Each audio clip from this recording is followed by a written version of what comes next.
ഞാൻ രശ്മി. തനിമ special news. Autorickshaw ലോറിയിലിടിച്ച് അപകടം. ഉച്ചയ്ക്ക് പൂവച്ചൽ കൈതക്കോണത്താണ് സംഭവം. കാട്ടാക്കടയിൽ നിന്നും പൂവച്ചലിലേക്ക് പോകുകയായിരുന്ന ഓട്ടോറിക്ഷയും പൂവച്ചലിൽ നിന്ന് കാട്ടാക്കടയിലേക്ക് വരികയായിരുന്ന ലോറിയുമാണ് കൂട്ടിയിടിച്ചത്.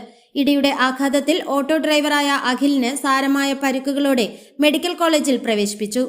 ചൂണ്ടുപലക ഹോസ്പിറ്റലിന് മുന്നിലെ ഓട്ടോ സ്റ്റാൻഡിലാണ് അഖിൽ ഓട്ടോ ഓടുന്നത്. അപകട സമയത്ത് അഖിൽ മാത്രമാണ് ഓട്ടോയിൽ ഉണ്ടായിരുന്നതെന്നും ഓട്ടോറിക്ഷ അമിത വേഗതയിലായിരുന്നുവെന്നും ദൃക്സാക്ഷികൾ പറഞ്ഞു. ഇടിയുടെ ആഘാതത്തിൽ ലോറിയുടെ ടയർ ഉൾപ്പെടെ ഇളകി മാറിയതായും നാട്ടുകാർ പറഞ്ഞു.